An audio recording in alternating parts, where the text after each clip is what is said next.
What's up, everybody? It's your boy, Mr. T Money, 1993. Finally back after a little hiatus during the off season. Back with my podcast, Straight Facts with Mr. T Money, 1993. I got two special guests. First of all, even though he's a Tampa Bay Buck fan, he's, you know, I don't normally mess with the Yucks, but my boy Gene Thomas is here, man. How you doing? What's up? What's up? How's everything? I'm doing good, man. Doing good, man. Man, Ready the for hard football. part the hard part is over. The draft is over. Sign those rookies, have that rookie camp, and let's get them OTAs and let's get that camp going so we can get this season started. Exactly. Now my other guest, y'all Come on. already know. This my running mate, my big brother. One of my favorite, even besides him being a Panthers fan, TTC boys, Panther Nasty. How you doing, man?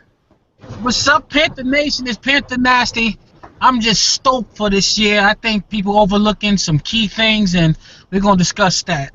I'm here with my man T Money. Straight facts, because he always keep it like that. Let's get it popping.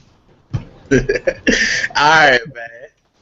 Anyway, so we just had a draft, So how does everybody? We'll start with you, Gene, since you the one outsider tonight. How do you feel about your draft? Top to bottom, I really like the draft. I like the moves that the Buccaneers have made. I'm excited for this year because I think that a lot of the positions that we struggled with last year, we have made upgrades. I do like the draft picks of the two offensive linemen that we got in the mid rounds of the draft. And the big thing, Jameis Winston, man with a high football IQ. And I think that that's going to finally put us in contention with the rest of the NFC South, only because if you look at last year, top to bottom, you had Matt Ryan, you had Cam Newton, you had Drew Brees, and who did the Tampa Bay Buccaneers had? Josh McCown and Mike Glennon. So we weren't even in the same, in my personal opinion, we weren't in the same league with you guys, with the rest of the NFC South, where we did not have a true franchise quarterback. So I feel like we've addressed a lot of things, and even in the off season with free agency, we made a lot of moves that were low risk, high reward, and we're not out a lot like we were last year betting the farm with Michael Johnson and some of the other players that didn't pan out in last year's free agency. So I'm looking forward to this season. Yeah, Josh McClown, the way that boy would have me laughing. He became an adjective last year. When something did something stupid on the football field, I just say you McClowning, man. Come on now. McClowning out there. Man, let me tell you, my liquor bill was pretty high last year, just trying to sit through that stuff.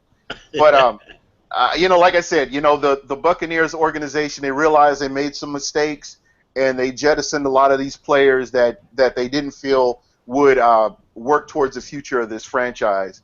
And one player I want you guys to all look out for is Kenny Bell, a number 5 pick. He's a wide receiver out of Nebraska. Dude can hit. And I know we're talking wide receiver. He's a physical wide receiver. He will block a DB, safety, whoever you put in front of him, he's going to block. So that's somebody that the NFC South really needs to look out for.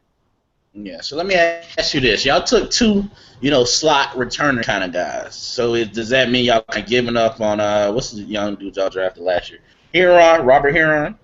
No, I think that it's just depth. I think that there will be competition in all positions compared to last year, and I think the best players, when it all shakes out, the best players are the ones that we'll keep.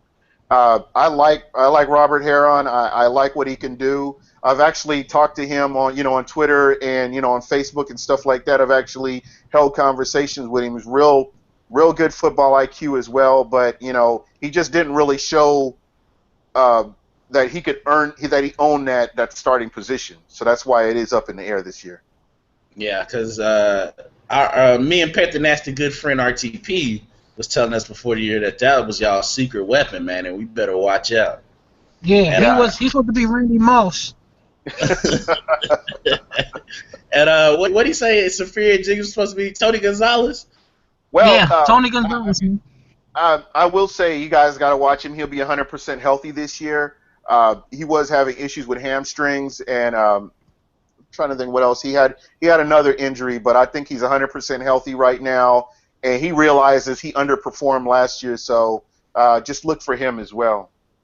Yeah, I mean, he has talent and everything, but my whole thing was when you throwing out Tony Gonzalez, Yeah. that's another level Hall of Famer Right. type player. I don't know about that. But Yeah. Panther Nasty, how you feel about our draft, man? Okay, the thing I like about our draft is the discipline our team took, because a lot of times what you have is, there's good players, but they don't fit your scheme. But since you're so in love with that player, you pick that player. And what I mean by that is sometimes you end up getting a guy that's a man cover guy when you're running a zone, or you get a zone guy when you're running a man. I give you an example. When the Bucks signed Revis, but they're running a cover 2. People be picking players that don't fit their scheme. So that's the main thing I liked about what Carolina did this draft and what we've been doing with Gettleman. As far as like Shaq Thompson and how that fit.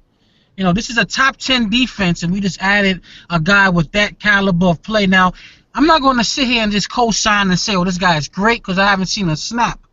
And that's what we were just making fun of with RTP, talk about Herman before you see a guy actually play. But what I will say is, if he offers anything, it's going to be a lot on a team that already have a good defense.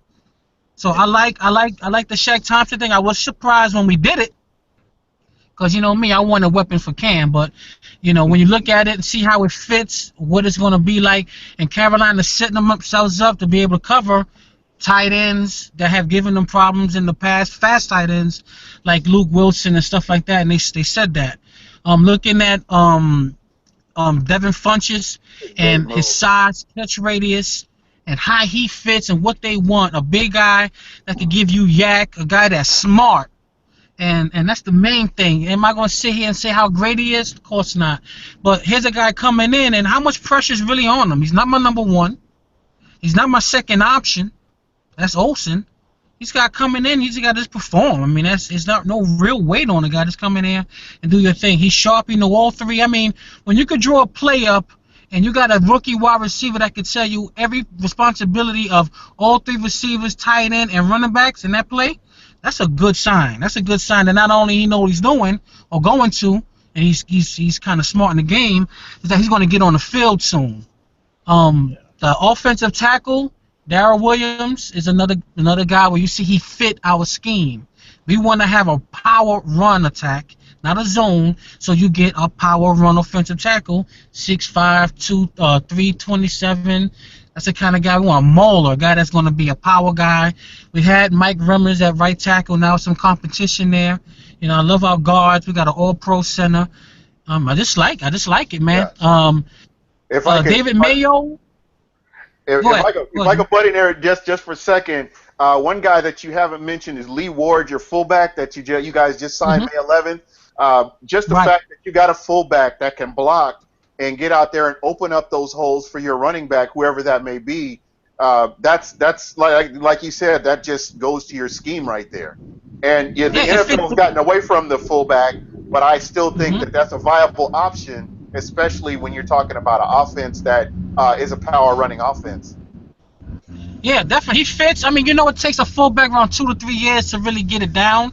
But, yeah, he definitely fits. We got a Pro Bowl fullback that was hurt last year, Mike Tolbert. He's not a great blocker, but he offers you everything else, and he's real versatile, and that's the thing we've been having a lot of players that could offer more than one thing in whatever, whether it's offense or defense. What made me mad about Tolbert last year though is when he lost that weight, he decided he wanted it.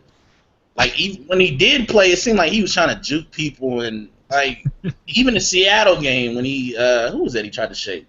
Was it Earl Thomas or Cam Chancellor or one of them, and he got popped? He got cracked. He didn't get popped. He got killed. I was like, just run the man over. It's you versus safety. I mean, I want Tolbert that ran over Eric Reed and laid him out. You know what happens when you start losing, like we were doing at that particular time? You get players trying to do more than what they're supposed to do. And that's what happened with him. He's trying to get a big play instead of just lower the shoulders and just go boom. He's trying to see if he could get 20 yards, knowing damn well he ain't that kind of Yeah. What I like about Darrell Williams is not only can he run, can he do the power stuff. Oklahoma, they ran a spread and he had a mobile quarterback, so that's not going to be anything new to him.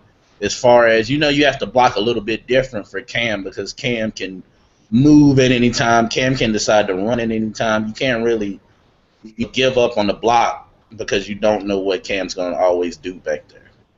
Yeah. Oh man, I just But my viewpoint on the picks with Shaq, I think honestly, getting Shaq, I think we may end up having the best linebacking core in the league this year. Be honest. In fact, when I watch Shaq, my comparison is he reminded me of for Gene, Levante David. That guy he's not the biggest dude, but he can go sideline to sideline. He's gonna make big plays. Because I know Levante 2 years ago, he had a whole lot of picks and interceptions and that type of thing. I mean, last year his stats was more about the tackles, but if he can bring that playmaking ability to the NFL like I saw him do at Washington, I would definitely be excited. Funches. A lot of people did the whole Funches, that's another KB. They really don't play the same. Funches is more, to me, like you were saying, he can make more plays after the catch. I've seen him jump over people. And the biggest difference to me, which I had a lot of problems with KB last year, is to me Funches is better about using your size to keep that defender away from the ball. Because to me, it was like Kelvin kind of depends more on just I can out-jump everybody. It doesn't matter where my position is. I can go up and go get it. Funches, when I watch him, I watch him against Ohio State or I watch him against Notre Dame, he puts that defender on his back where if Funches is either going to catch it or he's going to chance to get a pick or the Mayo pick. That's the one I had an issue with. Mainly because I feel like Gettleman wanted to take Mayo in the 7th round, but we didn't have a 7th round pick. So he was like, hey, I only got 2 picks left. Let me get this kid that I really like. He has an amazing story. He I don't know if y'all heard, but he didn't get the type of scholarships that he wanted, so he moved out to Santa Monica and lived in a shed. Yeah. And paid, I think he said, well, that's California money, but he was paying $450 to live in a shed every month. It couldn't be me. Yeah, because he was talking about the prices were so high in Santa Monica that's what he was going. It is. Yeah, so I think that was a great story. A player he kind of likes. He was second in the nation in tackles. But, I mean, you drafted a special teams player in the 5th round. I think maybe we could have done something different was my only gripe, considering we pretty stacked at linebacker, and we just got that linebacker from the Dolphins to be the special teams captain. True snake. Yeah. After that, go ahead, Gene. No, that's why I've said since the end of last year or the end of the season that the Carolina Panthers are the team to beat. Going to the playoffs two seasons in a row. I mean, you guys have that consistency in most facets of the game, and now you have you're starting to get these weapons for Cam Newton, get more weapons for him, and that's just going to make your team that much more ahead of the curve. I mean, you look at the Saints and them getting rid of players like Jimmy Graham, and you look at their wide receiver core compared to Carolina's, and Carolina just has that consistency every year. And just like you guys have mentioned on your defense, you guys have a great linebacking core, and you've gone out and improved that as well. So you guys will be that team to beat. Yeah, what I say is I feel like I've been saying all season. I feel like the other 3 teams besides us is kind of in rebuild mode, but it's just different viewpoints of rebuilding. The Saints have to do it, a little bit quicker because Breeze is older. and they don't have those years where Atlanta, they can kind of wait because Matt Ryan's in his early 30s, which they say is kind of the prime for a quarterback. So with Breeze, you kind of have to do that rebuilding. You have to try to do it on the fly instead of Atlanta can really try to build their whole roster. I mean, I love they draft a lot of their players I wanted, but I feel like you have to wait and see with Atlanta, and that's why I'm scared to say that they're gonna finish second because we got to see how the defense is gonna look. We got to see is Telvin Coleman gonna break the trend of Big Ten running backs not doing that good in the NFL besides Le'Veon Bell. So it's just Atlanta is kind of I have to wait and see team. The Bucks, I kind of know what I'm getting because of Lovey, and I kind of know what I'm getting because of the way y'all team is built. The Saints, what I say about the Saints every year, it's not that they don't have the talent, it's their mental. Their mental is so weak. Like it doesn't take a lot to break New Orleans, and when they're down, they're down, and that's why you can beat up on them 41-10 because they don't have that fight, that personality that's like, no matter what, we going to get it done. Breeze tries to, but I kind of feel like, in my opinion, it's kind of a front. Yeah. I was looking at, I've watched a lot of game film for the Saints, and Drew Brees is not hitting those throws that he was a couple of years ago. He's not getting the ball into those windows like he was before. And it's like that ball doesn't have that same zip to get where to the destination like it used to. You can kind of see the decline, and I think this year will be a telltale of where he's at in his career. Yeah, his decision making is not. His decision making hasn't caught up with his arm declining yet. Right. It's like he's still thinking he can make them throws from when they had even their weapons, though. I mean, that's what a lot of people forget. They swear they're gonna be okay without Jimmy Graham.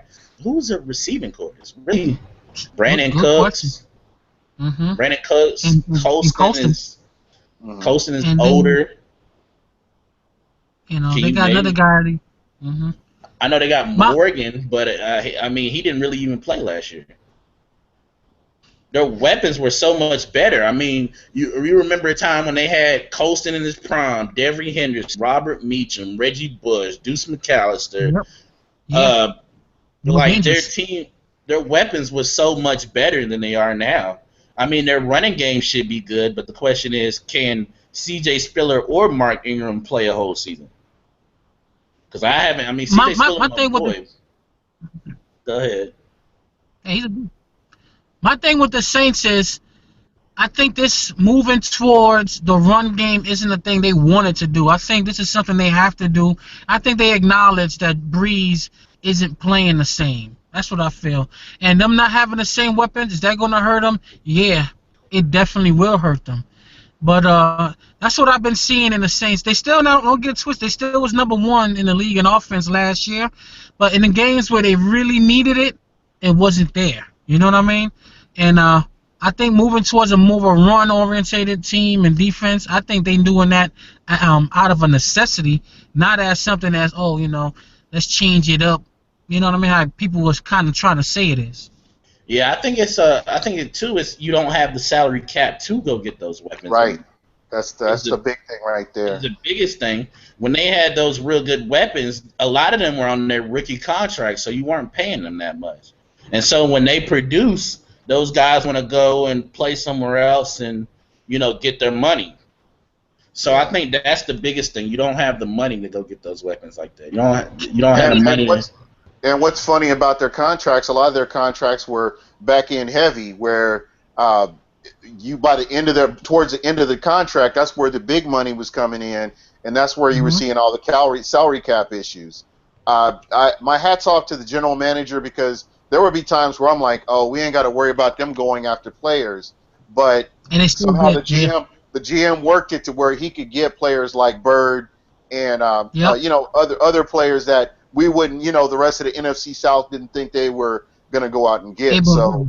And the biggest thing is for him to be able to work it out. And does Breeze ever take a pay cut? No. I don't know, but I can tell you something about cap. It don't go nowhere. You're going to have to deal with it one way or the other. And it looked like the Saints' attitude is, as long as we got Breeze, we got a chance. And to some degree, that's true. But you're gonna have to deal with that cap issue. And Yeah, that's what even their fans say. As long as we got Sean Payton and Drew Brees, we good. yeah, but it ain't been that way since. And them getting rid of Kenny Stills, he was still in his rookie contract year. I don't even understand why would you, trade a guy like that in the first place. But that's me. Yeah. I heard I don't know if it was New Orleans being salty, but I heard there was some kind of rumors as far as him and Breeze didn't really like his work ethic. But that could be the whole they try to trash Jimmy Graham now. Yeah. Oh, Jimmy Graham was All of soft. them. Jimmy Graham didn't block. Jimmy Graham didn't do it. Come on now, when Jimmy Graham was there, that was your boy. Yeah, Jimmy Graham scored. And I tell you what, there are times where if he wouldn't have been on the field, they would have lost. So Yeah, that's true. you can miss me with all that Jimmy Graham and soft stuff, Yeah. Jimmy Graham is on the damn Seahawks. Yep, that's scary. Exactly. The rich getting richer, we'll say that. The difference is they ain't got no scandal, they not New England. Yeah. Which, speaking of that, how do y'all feel about the punishment on that? Okay, go ahead. Go ahead, man. Go ahead. Go ahead. No, I like it.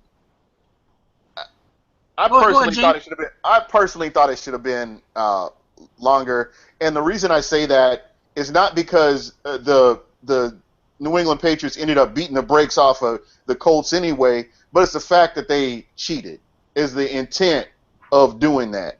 And anybody that knows a quarterback and any of these quarterbacks that know their equipment managers, they know everything that's going on with the balls. So if you're going to sit here and tell me that Tom Brady didn't know what was going on, hey, I just can't believe that. And so I feel the punishment was, they lost a draft pick, 2 draft picks, I think, was it a first and a fourth? And then they get fined $1 million, and then he misses 4 games. And, they can't come out and say Bill Belichick knew about this, but I think this kind of goes back to Bountygate in some ways. It still reflects back on Bountygate.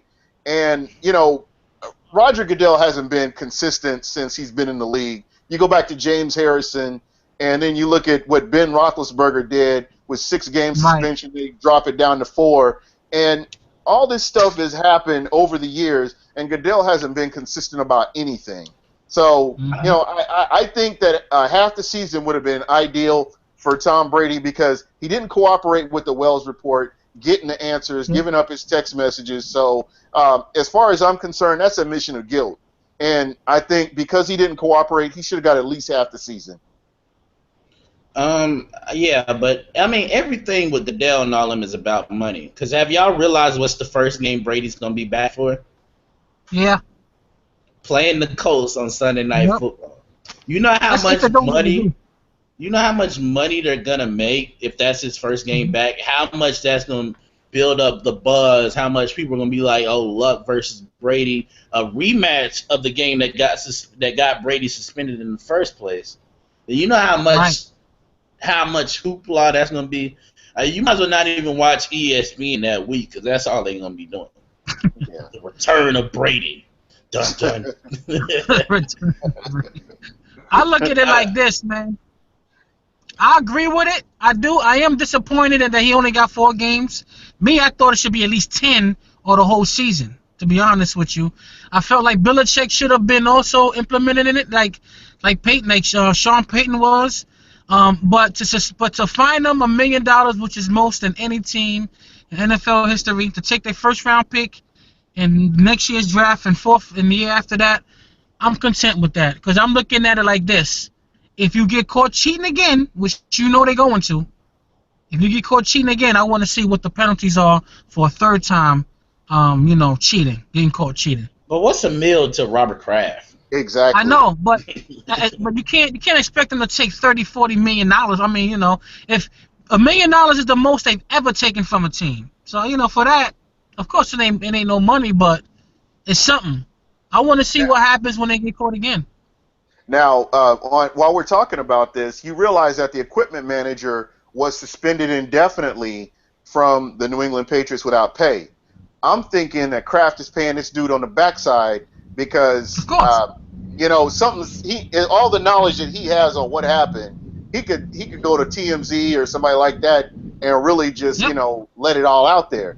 I And think they that said, they got him a nice little bank account, got him a PS4, all the beer he can drink, and he's just chilling, man. He gonna chill yeah. for Xbox good One. money. They said even when he's rehired, though, he can't work as an equipment manager. It has to be something. Well, he can't have anything to do with the balls. It has to be with something else. Yeah, I'm sure Yeah, he'll be a liaison to the equipment manager or something. Yeah, they won't need it for deflating balls anymore. They'll be on a new cheat. They have a new Game Shark popping. Yeah. Well, I know Panther Nasty was on the whole let's lynch, crucify, burn Yeah, Tom Brady at I the still stake. do. Hey, but you know what's so funny?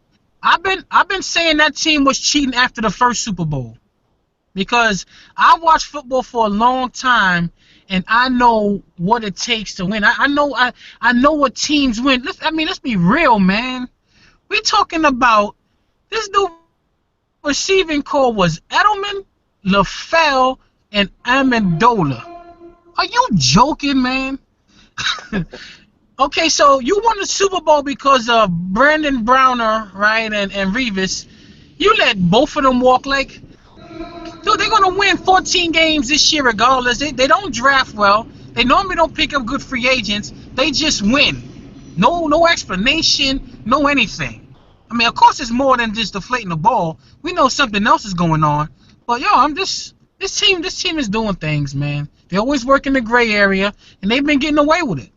Yeah, like the play calling in the playoffs, where they was bringing them plays in the way they were. Yeah, exactly. Two guys in motion at the same time. The year before that, they was pulling on jerseys. I mean, like, every time, man. Tuck rule. Tired of this thing. Tuck rule, 52 Anytime- extra seconds. Anytime Brady doesn't have success, is going to be a rule change. Remember, he gets hit in the knee. By Bernard Pollard. What's the rule they make the next year? Oh, you can't hit a quarterback below the waist. The Brady bill, yeah. And you can't hit. I think they protect quarterbacks too much anyway. But my most annoying call is if a lineman's going past, he tries to tackle the quarterback, but his hand hits the helmet while he's getting blocked past. I hate that call. Like, you can't. You trying to grab somebody. Like, what do you want me to do? You're not grabbing the face mask. You're not doing nothing like that. You getting blocked going past, and you reach for him, and your hand hits their helmet. I hate that call. That's the first call I would take out. Yeah. You know what? And while we're talking about this, and the thing that bothers me is the whole concussion thing. And I don't mean to try to get off track here, but you know what? All these guys suing for concussions, I honestly believe if they knew, if you're an NFL player and and they would have told them, hey, this can happen to you in the future, how many of those guys would actually stop playing football at that moment? I think maybe one or two, maybe. Yeah, right, probably, maybe. And then you look at now, you have to hit lower, and you see all these knee injuries that you're seeing that you didn't really see before. And I think it's worse. I think a head injury, I think a knee injury is worse than a head injury because without your legs, hey, you're a shell of the player you used to be. Dude, it's contradictory. Won't you just invest more money in football equipment? I don't understand why we still playing with the same equipment they played with in the 60s and 70s. Just start investing more money. Too, a lot of the players don't want to wear them funny-looking helmets. Hey, man, you gotta. For me, like I said, it's 2015. You mean to tell me you still got the same old damn shoulder pads and all? You can't invest in more than that? They could. You need to. The rules are so lax about equipment in the NFL anyway. You don't even have to wear a mouthpiece. Yeah, I mean, once you let them do that, you can't really expect them to do anything else.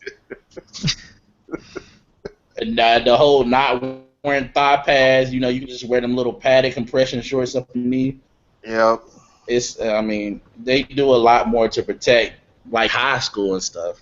Yeah. Or even the visors. You can't wear a certain visor in high school if it's too dark.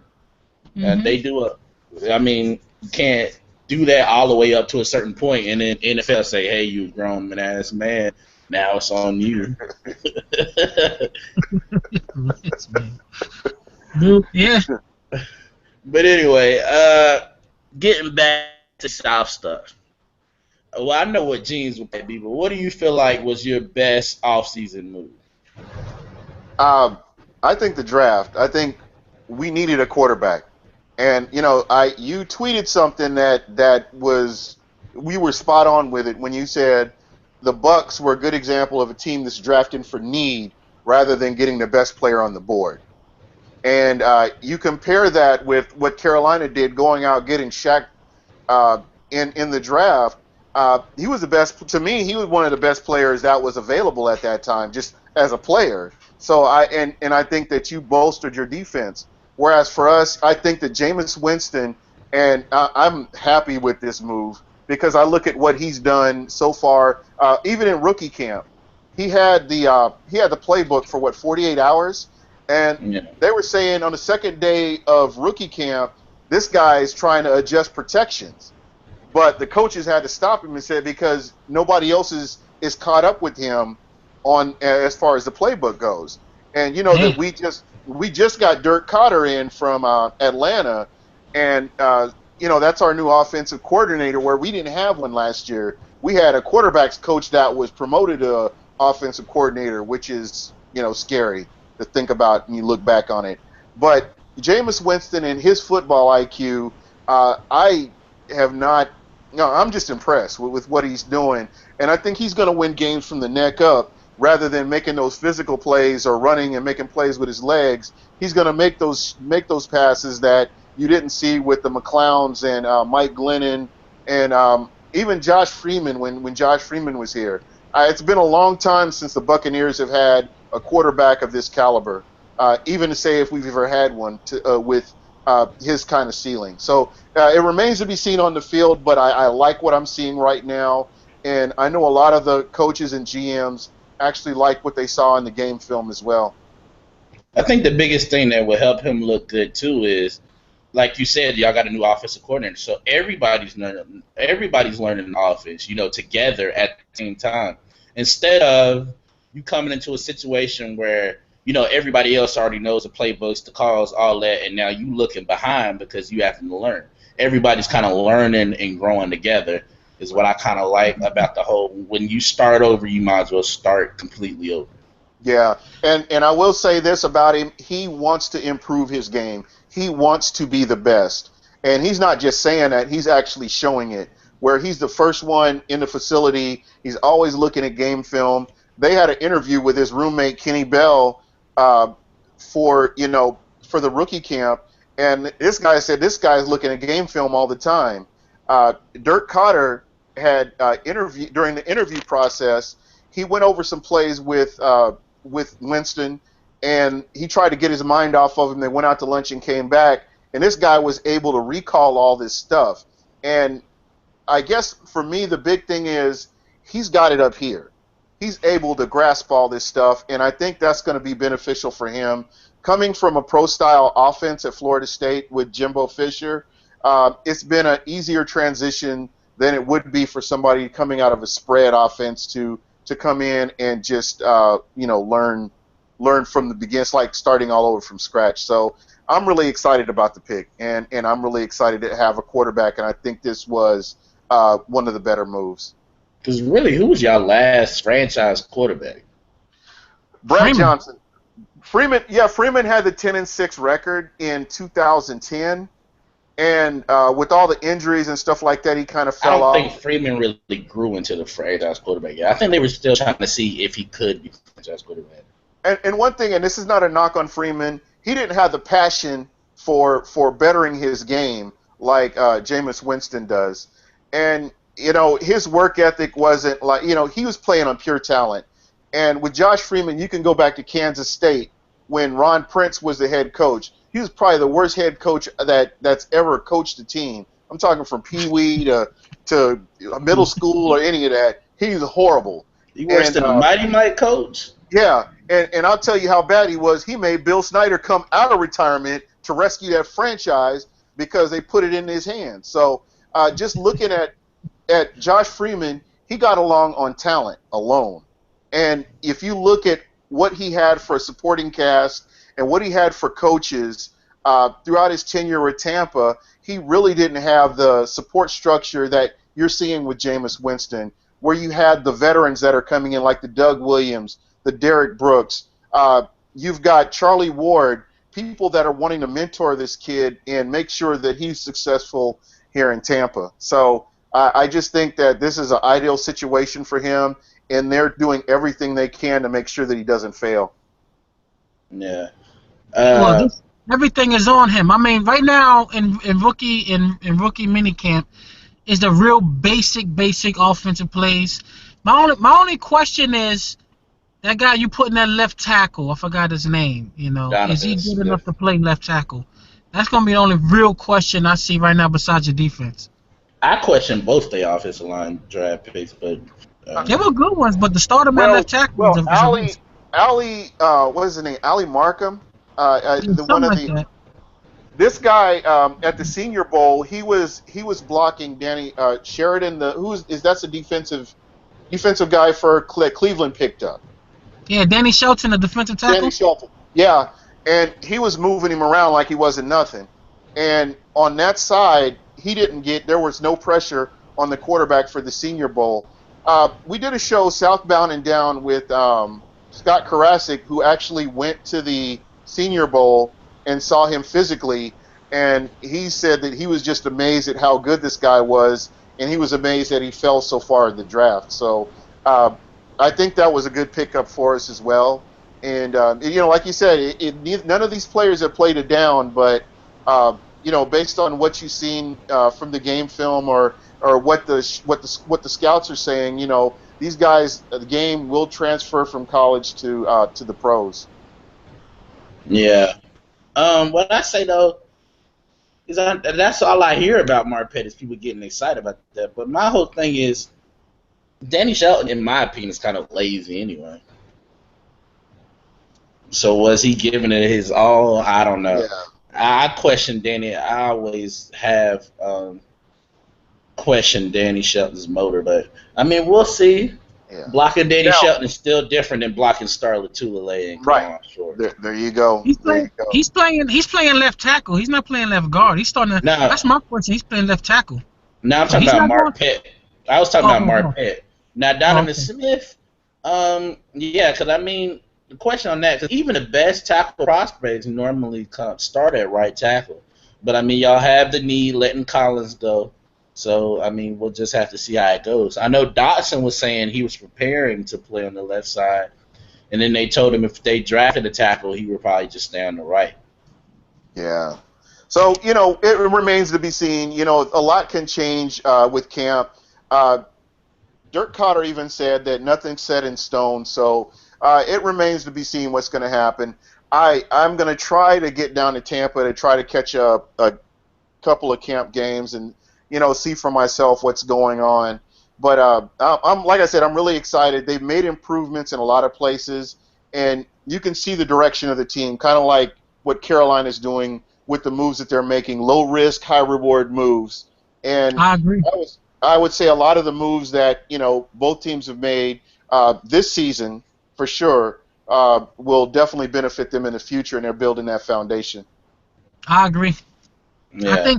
I think Tampa next year is going to be a problem. I don't know about this year because so much green stuff going on, but I think next year, if they draft some defense and get some offensive linemen, I think that team could be a problem. I do think that. Yeah. Panther Nasty, let's ask you, what do you feel like was our best offseason move? Wow, man, we made so many, man. Ted Ginn was one I really like. I would have to probably say Chris Tillman because it put us in a situation where we could go in this draft and just pick the best player available, opposed to being forced to get a corner. You know what I mean? So, Tillman is older. He's 33 years old. I'm not expecting him to come in here and be no Deion Sanders or nothing crazy like that. Hopefully he can even play at least 10 games. He has been having problems with but he's definitely an upgrade. He's definitely someone that could come in on on passing situations. He's not going to start as a number 1 or 2. But that move allowed us to go into this draft without being forced. You know what I mean? To pick up somebody, and I like the Chris Tillman movement, definitely. I think we're gonna start Tillman actually at number 2 and move Benet back to the slot. Yeah, I think Benet only moved to the slot when they go 3. I think Benet starts at number 2. I think they'll move Benet when they go 3. They could do it like that, but are we really even gonna be going 3 as much with Shaq Thompson?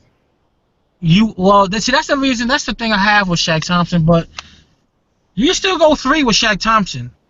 You can still it's different. You got a whole lot of different types of schemes you can run.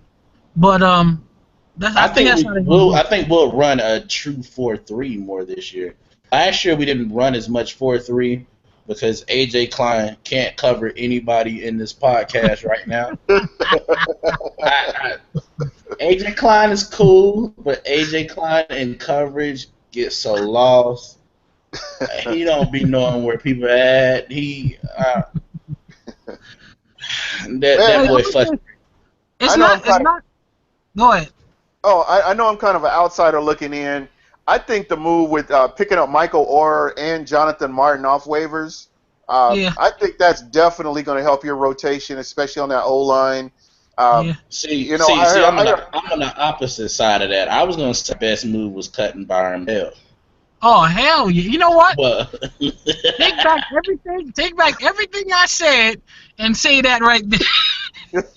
letting Byron Bell walk was the best move we did this whole offseason.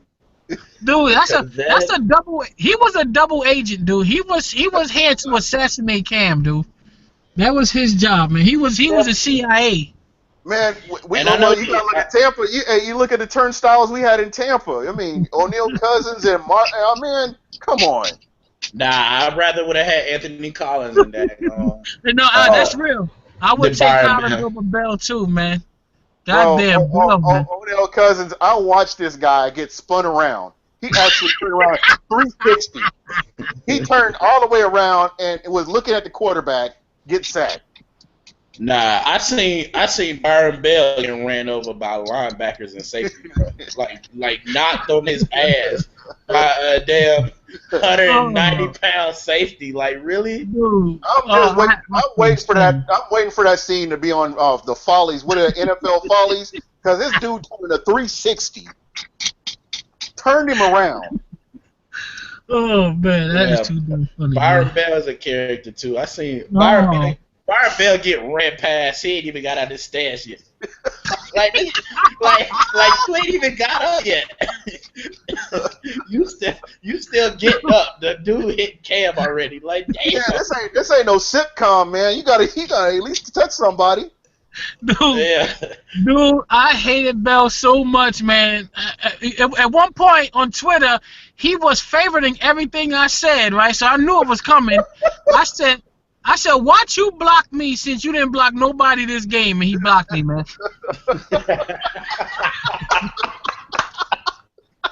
You didn't say that to that man. You gonna block me because you didn't block nobody this game. Oh, snap. That's jacked up.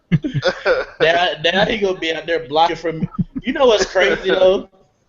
We got Orr, and where did Bell? Bell went to Tennessee, so it's like we pretty much traded him for each Basically, pretty much, man. Which I take Orr any day. Orr can't be that bad. Hey, I'm gonna tell you, Orr was ranked and rated better than Bell, and Orr was hurt. Yeah. So I'm not saying I'm not saying Martin and Orr is these great bookends, but what I am saying, it's a good rotation. That's depth. And they better than what we had. They better than the defensive tackle we converted to right tackle, and it's better than Bell. That's a fact in my book. And that Darryl Williams coming in, oh man. Bell was the only lineman rated worse than Bell at tackle is Jake Matthews. Yep, that's it. And you know what? I'm gonna tell you some more on that. As far as offensive linemen and defensive linemen, two of the biggest measurables is your arms, how long your arms are, how big your hands are. When you have 31 and 32-inch arms, man, that's a huge obstacle you have to go over, man, because if they can get to your pads before you can, they can control you. And that's what my question was with Jake Matthews. Let's see if you overcome that, though. That, yeah, because he had to hold a lot last year. That was his biggest thing, is he couldn't escape them holding penalties. And then he had, I think he messed up his ankle last year. And they ended up having to put him on left because Sam Baker can't. What's up with Sam Baker? Like, his doctor, like, he need to just fight his doctor. He get hurt every single year for, like, the past, I know at least the past 3. He's trash. And Atlanta didn't adjust the offensive line at all. Yeah, they didn't. They didn't draft not one lineman. Atlanta drafted for need too, but they got talent at every single need they had. Yeah. But they drafted another tackle when they got like 5. Like, how many defensive tackles do you want? They got Hagman. They just signed Claiborne, which he's a tweener. They signed the 2 last year, Jackson and Solia. Yep. Claiborne can't stay healthy, man. I don't know. He just can't stay healthy. They're gonna have a damn 6 defensive tackle rotation next year. They were 32nd in defense last year. They need all the help they can get. And you hear a lot of them talk about how watch our defense. I mean, it takes a while to build a defense. It ain't just you get 2 players and now you up and running, man. The biggest thing is they don't have an Earl Thomas at safety. Earl Thomas makes that Seattle defense go because he can get all the way across the field. He can play one high. Cam Chancellor's a beast also, man. Yeah. Which, I mean, Willie Moore can kind of sort of be a slower Cam Chancellor, but who's their free safety? Oh, I mean, who them? I think it's Godfrey, man. Godfrey don't start. Godfrey is a special teams player over there. I don't know, man. I don't know who they got. I think Godfrey is going to start. I don't know. We'll find out. I mean, but I think they're going to try to start Ishmael this year. Well, good luck. End of the day, my biggest problem that I had with Tampa's defense last year, which I told Real Talk Perez before the season, that y'all was weak at the 2 most important spots in a Tampa 2. Middle linebacker and safety. Yep. No, edge rusher. Your edge rusher. Defensive end. Because that's pressure on the quarterback. The Tampa 2 is predicated on getting pressure on the quarterback. We're all right with McCoy and McDonald in the middle. But on the edges, we just didn't. And we had some guys that were coming on in towards the end of the season, but you weren't getting pressure. And the quarterback, all he has to do is just sit back there and make a sandwich and make a phone call, whatever he wants to do, and figure out who he's going to throw to. But when you're getting pressure, and a good example was the Washington Redskin game where we were getting at RG3, where we were getting pressure on the quarterback, so it was taking the pressure off of our secondary, and they didn't have to cover as much. But this is what I say about that, though. When you're playing against Carolina, we got a top 5 tight end, you know what I'm saying? So to be able to try to guard him, you can't be weak at middle linebacker and at safety. And what I would have done last year with y'all lineup, I probably would have tried to move Levante David to middle linebacker. Yeah, and he's smart enough to make the calls and stuff. And you see that's kind of where they picked up some free agents from Dallas that are familiar with Tampa 2 that ran with that defense with Rod Marinelli, which is almost identical to what we're running here. So I think they've got players that are familiar with it. You'll see a lot of players that you haven't heard about that are fighting for position. And I think, like I said, I think they've made some upgrades in some different positions, and you'll kind of see that, come this year coming up. All right, I look at a cover 2 like this. Your D-line has to do it all. Your D-line has to stop the run, and your D-line got to get to the quarterback for you to run a successful cover 2. Look at the Giants, and it's a whole lot of examples. Your middle linebacker has to be on point too. I mean, he got to be able to guy that can drop back in coverage. He got to be smart as hell. Your corners, it ain't too much. You don't need much from your corners other than be physical, but your safeties got to be ballers, and that's how you typically want to run your cover 2. Yeah. What was I about to say? Favorite draft pick for each. Funches.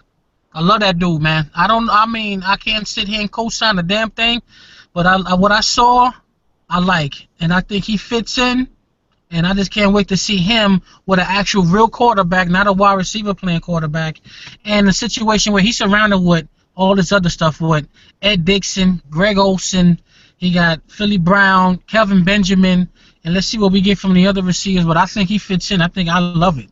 I just want to pray. I pray that we cut Brenton Burson this year. You know how I feel. Man. You know how I feel about Sunshine. If he's on the team, if he's on the team this year, bro, like that really just says Jerry Richardson really don't care about what we think. Cause you know, well, I don't know if Gene knows, but Brenton Burson grew up as Jerry Richardson's neighbor. Oh, really? Yeah. Yeah. He grew up. I think they lived back home, man. Hey, dude, you know what? I want him walking out the door holding Jericho Cotchery's hand, because Cotchery got me pissed off last year with him giving up on routes, dropping touchdowns at one of the games. What was up with that? You know what? For this show, you know, anytime I'm on a guest on the show, if it's Atlanta or, you know, you guys' show, I always kind of go back with NFL Rewind and watch some plays. And I saw this guy take off on a lot of routes. And if the ball wasn't coming his way, he definitely wasn't going to run it all the way out either. And he did. He gave up on a lot of routes, man. I don't know if his old age, how old is he now? About 50 or something like that. But I think 70. Yeah, something like that. But I saw a lot of plays where he just stopped, and you knew the play was going on the other side because he wasn't doing nothing. Dude, it's time. That's what happens when you get an old guy in there and he just there for the bread. He didn't care. He need to take his old dusty behind over with him, Burson, and a couple of them. Go find Bell, and they go all just make their own little football team. That's why I still, like, they can say what they want. I do not understand why Burson was still on the roster and we kept Hill on the practice squad. Which Panther Nasty know I'm a Hill supporter. I feel like he can do something. Maybe it's just because when I played on Madden, I put him and Benjamin on the outside. But and it works. Exactly. Now I'm gonna say this much about Hill. If somehow, 6'4", 220, runs a 4.31, 4.2 vertical, if he got his head, you see what you're talking about, Gene, that mental? Yeah. If he got his head in that playbook and just give us something where in some situations we can have Benjamin on the outside, move Funches to the inside, and have Hill on the outside, or move Benjamin in the inside, have those two on the outside. It'll be disgusting. But I don't trust Hill cerebral, man. He got everything you need. I don't gotta trust about him being in the and that's what gets me about some of these players, man. You have this gift, and you're not trying to hone your skills and get better. And it makes me scratch my head. I look at this throughout the NFL. I mean, you look at Tim Tebow, for instance. As horrible as he is, he could have gone to the CFL and got better. I don't know how much better, but he could have gone and honed his skills as a quarterback if that's what he really wanted to do. But good point. and you got players. I mean, I look at Josh Freeman. Josh Freeman, if he had stayed in the film room and tried to get better and better his game, there's no way that he would have got cut. I don't think Tebow would have got better, because playing against worse competition or competition that's beneath you, it doesn't drive you to get better. You just coast on that talent or that athleticism. It's kind of like, I compare it to if you go to the gym and you playing ball with dudes you know you can drop 50 on, you not. I mean, you just coasting. You just coasting off that. You not really. Yeah.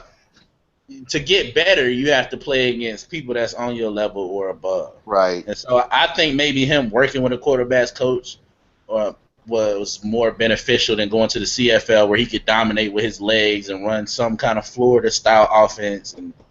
But that's what set Hill back is he went to Georgia Tech where they don't pass the ball but 10 times a game. Yeah. If that, they run that triple option. He's been in the league for how many years now, Hill?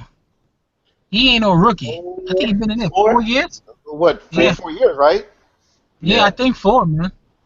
He couldn't. My problem with Hill is I seen my players getting hurt, and I'm looking at Webb and DeAndre Presley. I'm thinking, okay, when is Hill going to pass them? And he never did. Exactly, because I don't like Presley. I don't know why we keep. Yeah, I don't. But when you can't, first of all, you can't get on the roster before sunshine. First of all. Second of all, you let Joe Webb switch from being a quarterback to a wide receiver and still get more balls than you. Like, what are you doing? Yeah. That's where you do question the mental, like you were talking about, and I see that. Yeah. But I know Ron and Ricky Prohl both said that they seen improvement out of him, and they're gonna give him a chance to do something this year. Yeah, they liked his work that they said last year. We gonna see, man. Hopefully. If he give us anything, I'm telling you right now, if he comes down there, real talk, with that kind of speed, just give us a 9 route, a comeback, a slant, and you good. Real talk. I mean, that's what we really need from him. I would have put him at punt return. You telling me he couldn't have done better than Burson? Burson didn't even care about. I don't know if you want no 6'4" punt returner, man. That's a dead man walking right there. Yeah. Burson 6'3". And look at him. Burson didn't even care about returning it. His thing was, can I actually even catch the punt? You remember that? You remember that one where he dropped it and he started crawling for the ball? Oh man, dude. Hey, that's why I'm so happy. We got Ginn and we got Jordan Todman, and those are huge upgrades. Yeah, most definitely. Whether it's them two, you still got Fozzie. You still could try to put Ted Williams back there, that track speed if you wanted to. Were they talking about? Now, how are his hands? I mean, if he's taking hits, I mean, is he going to hold onto the ball, running? Yeah, good question. Returning? Who, Ted Williams? I don't know. Yeah. My whole thing is when I heard he didn't play college football at all, he got in the NFL just from running track. I said, damn. Fast, wow. He's fast. He runs a 4.27 or something like that. He's fast. But and we had Jeff Demps, and I remember him. Jeff Demps couldn't do nothing really. I know. He never get loose, and he tore his hamstring trying to run and stuff. You got speed is good, but you got to have something else to go with it. You gotta have skill. You gotta. Hey man, I ain't gonna lie to you. I remember Keenan Allen, right, when he was being drafted, and he ran a 4.74. I'm thinking, hell no, I don't want this boy on my team. I don't give a damn. I was like, I don't give a damn. I don't want Keenan Allen. He went to the Chargers, and look at him, dude. Yeah. 4.74. He balled that first year, but that second year he kind of had a. Yeah, he looked sloppy, but he still did better than a lot of these 4.3 speed dudes, though. Yeah. Because this is about game speed, and what the biggest thing is can you accelerate when the ball is in the air? Is the biggest thing. You may not have to be the fastest, but can you get that separation when you need to? Route running is extremely important. Catching, of course. Let me ask you guys this. I know everybody talks about the 40. What I've always found with the 40, you're just building up to your speed to where you can run. And I don't understand why they don't do a 60-yard dash. Because I know. when you're going from the 40, you're just getting up to where you're at your top speed. Whereas with 60, you're running at top speed and you're coming down, and that's a better gauge of how fast somebody is, in my opinion. Yeah. The whole thing, I think, is really pointless because how many times in the NFL are you getting to run 40 yards on a play? True that Exactly. too. And I 60, think it depends. you want to see a lineman run 60? We be waiting for that half an hour. No. No. I'll tell you this, it depends on the position. And like the offensive lineman, let me see your 10 and 20. Definitely your 10 is more important. You know what I mean? Right. Wide Because that's receivers, far corners, out. yeah. Yeah. Because the only time, how often is a lineman, you see a lineman 40 yards down the field? Yeah, Yeah. that's true. And Only time- I mean, that's a good point. You know, having based on their skills, their position, having to run it according to that. You know. Yeah. Only time I I'll see tell you somebody 40 yards down the field blocking is that playoff game because Bell got so lost blocking on the line, he ended up like 30 yards down the field. You don't He understand how happy I am, dude. If I'm missed having a it. bad day, If you noticed that play, we all got excited about the block. He really missed his first block, so he just kept running down the field. He just kept running down the field, and eventually Fonzie got down there. You dude, when 20 yards. I'm feeling down, I think of the fact that we don't have Bell, and I automatically cheer up, dude. That's how much I can't stand it. And everybody got excited about that Canadian all year last year. That one game we let him start against Philly, he gave up 4 sacks to one person. Dude, I didn't think Cam was going to survive in that game. I ain't going to lie, dude. I was like, okay, he's dead, man. Yeah, Cam was getting hit every play. Connor Baldwin probably got a new contract just off that one game. I thought he was dirty. Oh, man. We gave up what? I think we might have gave up 10 sacks a team. The Canadian, what's his name? Falcott gave up 4 sacks to Connor Baldwin by himself. Dude, that particular game, Like everybody except for our center was undrafted free agents. Everybody on our line was undrafted free agents with the exception of our center. Yeah. That's how bad Man, it that was. game, I'm not giving up 4 sacks to somebody, bro. I'm going to tackle you before you get 4 sacks on me. Bro, fuck all that. Yeah, but people don't realize we did not have the same line starting 2 weeks in a row until we went on that 5-game win streak. Yeah, I know. You realize how crazy that is? You didn't have the same offensive line 2 games in a row until like week 12. Dude, all our running backs were hurt. I mean, it was that last year.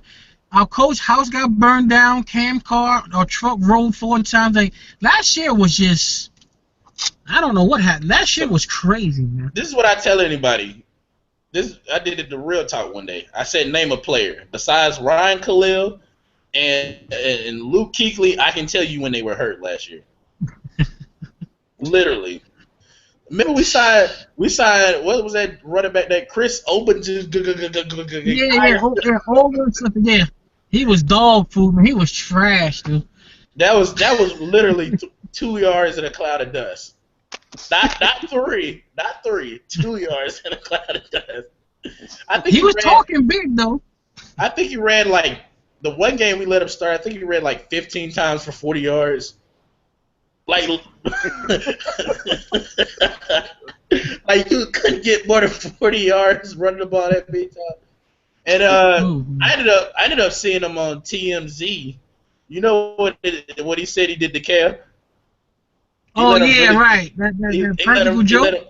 He let him really think he was African, like the whole time he was there.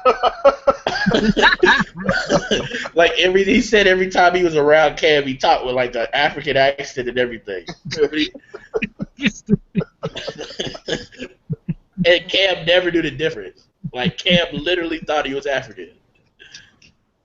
Well, do you think Cam really cared? To be honest, I mean, he's like, I'm sure he's like, yeah, whatever, man. Yeah, he's out there getting killed, man. Yeah. But my surprising thing is that Cam never had those moments where he flipped on his line. He never pulled a Brady and got up in somebody's face. Or what Jay Cutler do? Didn't he push somebody? And you know what, though? I'll tell you the truth. I wouldn't mind it, though. Yeah, Jay Cutler did. He pushed the offensive lineman. Yeah, Cam never. I don't remember Cam having that moment. I remember Cam saying, and that's how you can tell Cam grew up. Cam has started taking a lot more responsibility as him being the leader of the team. He was like, well, maybe I should make quicker reads to get the ball out of his hands, even though that ain't helping with Bell. I mean, oh, hell no, man. Hey, man, I think this. Our OC, hey Gene, our OC was a quarterback coach, moved up to offensive coordinator, and he had all our routes deep. Here he is, we have no block, and everybody's 10 yards deep. Mind you, we had the slowest receiving core in the NFL probably. Why was you running plays? No, you know what play I hated? I hated this play so much, and I would go off every single game.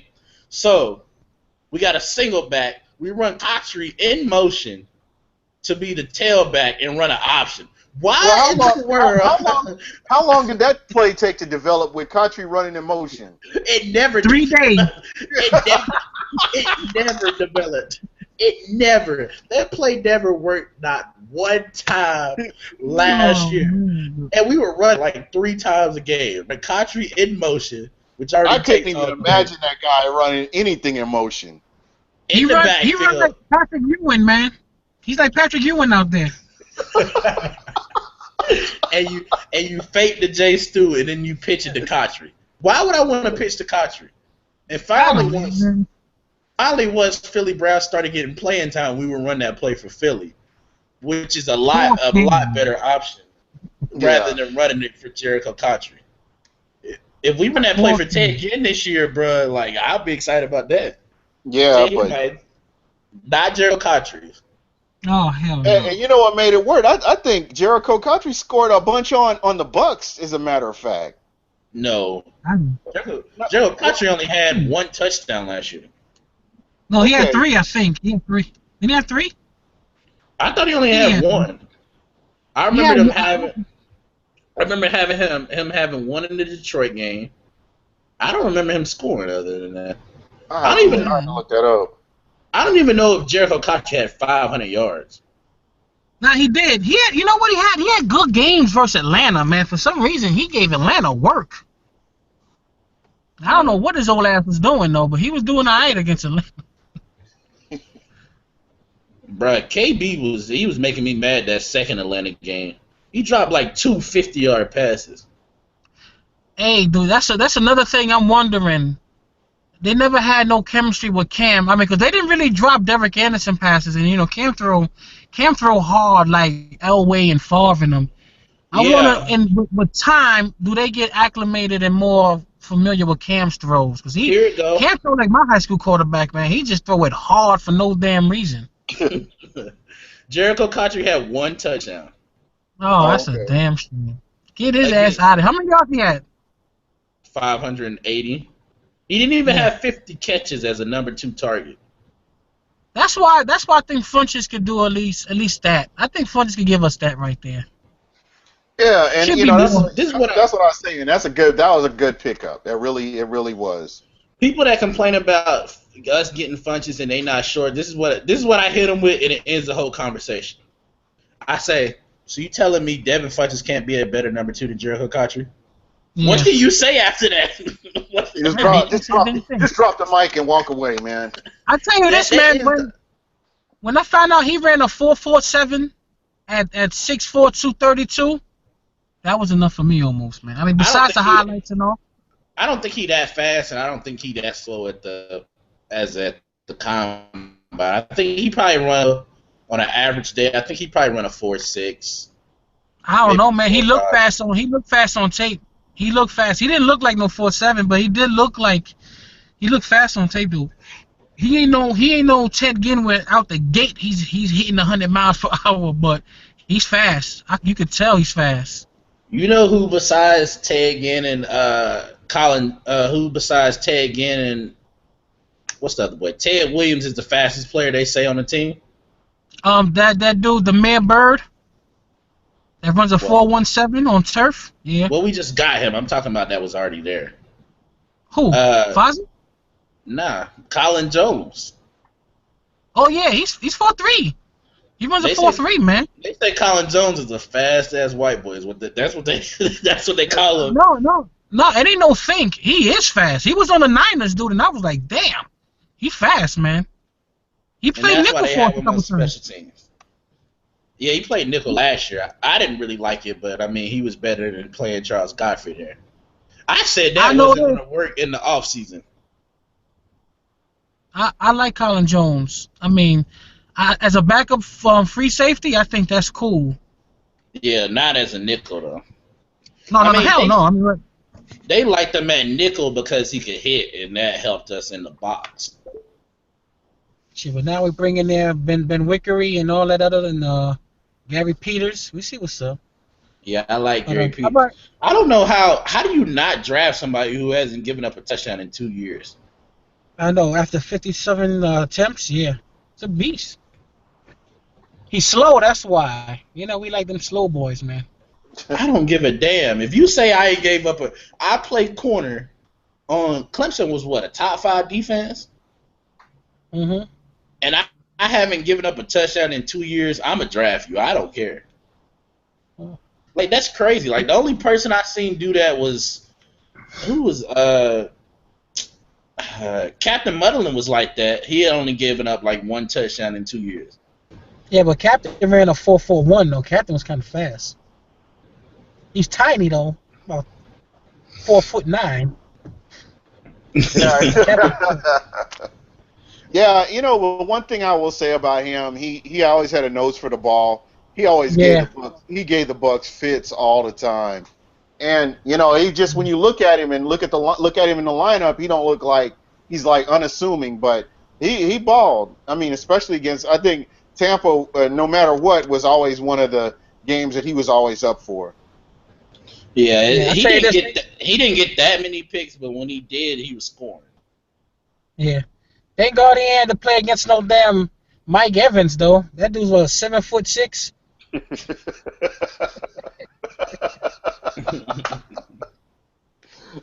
Josh Norman did a pretty good job on him though.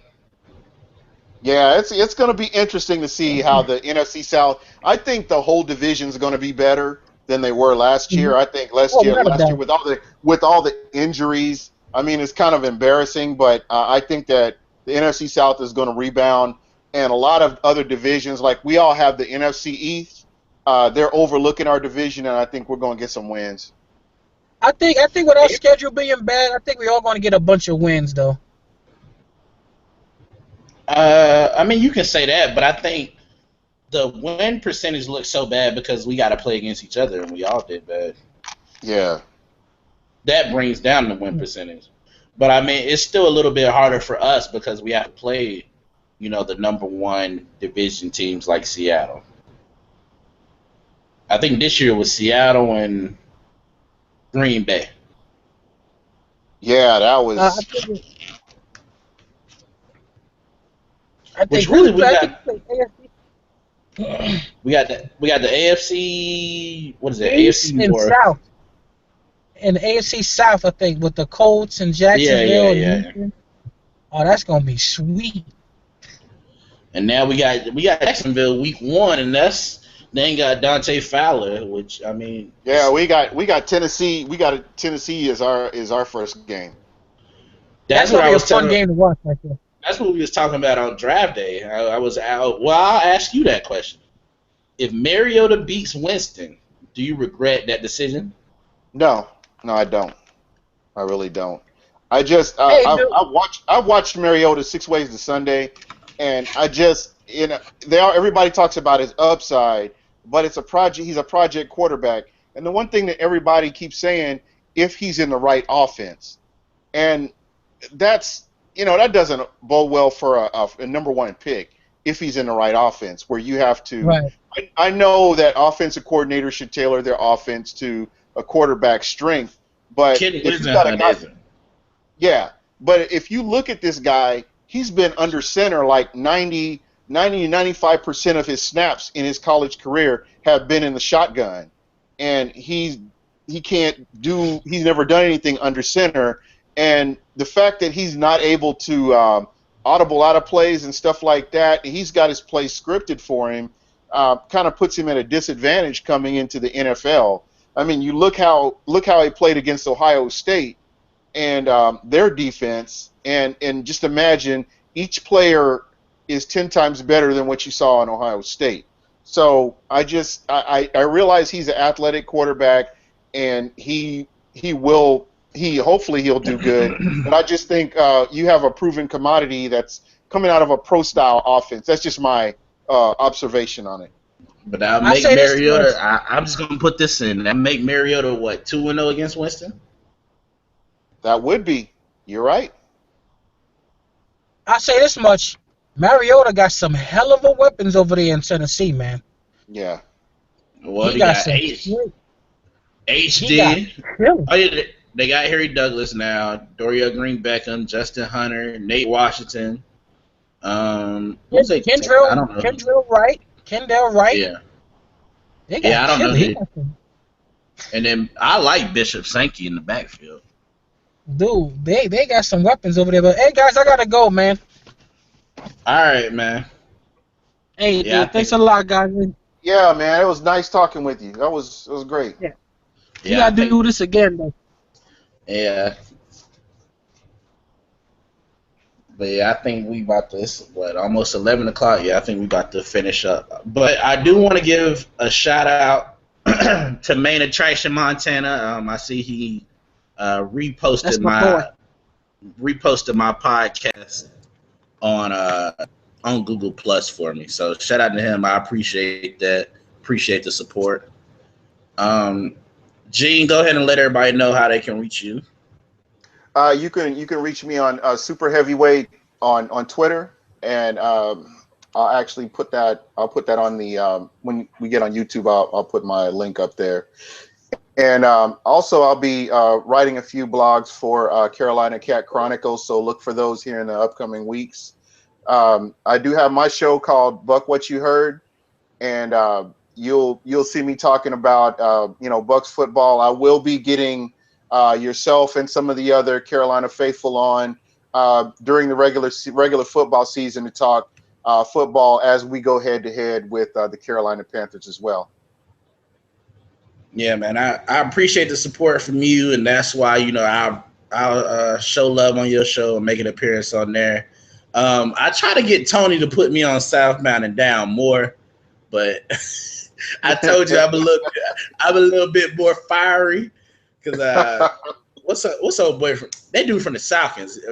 He be trying to throw in a whole lot of slick shot, and Tony I'll say Scott Karasik, yeah. Yeah, and Tony I'll say a little bit more than Joe will. So he try to bring me there like big moments like the when was the last time I was on there? I think the NFC South championship game, pretty much. Yeah. He had me on that week. But everybody and I hope it's all right with you. I will be posting this on some of the pages on Facebook that I have, just so people can check you out. And there are some Panther fans in some of these different pages that I'm on. So get the word out for you guys, and definitely let people know what you guys are doing. Yeah, I definitely appreciate that. As far as me, everybody, YouTube, MrTMoney 1993, Twitter, you can catch me at TMuhammad23, where I'm pretty much always ready to talk football. I'm also featured on the Cat Chronicles website. Shout out to Tony and all them. My videos are on there. Also, I think that might be it. So I think we're going to end the show right here. I think it's long enough. I think I probably missed Tony's show. I normally try to tune in after. But this your boy, MrTMoney 1993, with my special guest, Gene, and also with Panther Nasty, who got off. Y'all subscribe to him on YouTube as well. And that's a wrap. All right. Hey, thanks for having me. All right, man. Thanks for making an appearance. Oh, I'm glad, man. It was a lot of fun. Thanks.